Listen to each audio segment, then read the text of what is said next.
Car हम चलाएंगे। तो ड्राइवर बोला हम उतर जाएंगे। तो ड्राइवर बोला हम उतर जाएंगे। फिर थोड़ी ही देर में वह मुस्कुराया, बोला हुजूर जरा चला कर तो देखिए, आपकी आत्मा हिल जाएगी। ये कार है सरकार नहीं, ये कार है सरकार नहीं, जो भगवान के भरोसे चल जाएगी, जो भगवान के भरोसे चल। एक महानुभाव जी हमारे घर आए, हमने पूछा तो आंखों में आंसू भर गए।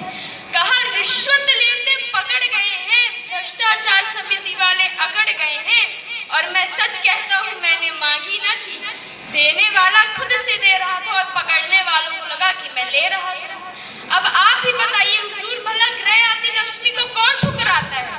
और क्या लेन देन भी रिश्वत कहलाता है? अरे मैंने भी उसका एक काम किया था, एक सरकारी ठेका उसके नाम किया था, और ये हमारा लेन देन तो बरसों का है, हमारा लेन देन तो बरसों का है, और ये भ्रष्टाचार समिति तो परसों का है, ये भ्रष्टाचार समिति तो परसों का है। एक बार ईमान जी को खोजते खोजते हम उनके आश्रम गए। आश्रम न मिला तो कोठी पाई, कोठी की हमने डोरबेल बजाई, और वहां से एक नारी निकल कर आई, बोली किससे काम है भाई? तो हमने बोला क्या ईमान जी यहाँ रहते हैं?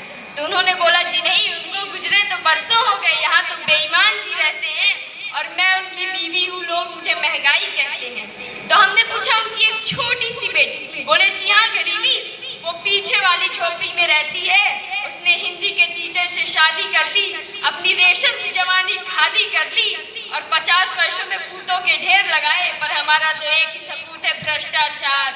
वो सामने वाले बंगले में रहता है और लोग उसे शिष्टाचार कहते हैं। एक बार चुनाव आ रहे थे तो मैंने कहा हुजूर चुनाव आ रहे हैं? तो उन्होंने बोला हाँ हाँ हम भी खड़े हो जा रहे हैं। हमने बोला जी जाइए जाइए, देश थोड़ा बहुत बचा जा रहा है, आप भी देश को खाइए। बोले भला देश को कैसे खाया जाता है? तो हमने कहा ये महुआ में नहीं, ये महुआ में नहीं, ये तो दिल्ली में सिखाया जाता है। वहाँ एक से एक खाने वाले बैठे हैं, जब भी डकार लेते हैं तो चुनाव हो जाता है, तो चुनाव हो जाता है। हमारे शहर की सरकार लंच में अस्पताल खा गई, डिनर में देखा तो स्टेडियम खा गई, और ब्रेकफास्ट में स्कूल खा रही है। तो हमने बोला अच्छा आप ये सब भी खा जाते हैं? तो उन्होंने बोला जी हाँ हम बहुत पुराने हैं, हम तो सब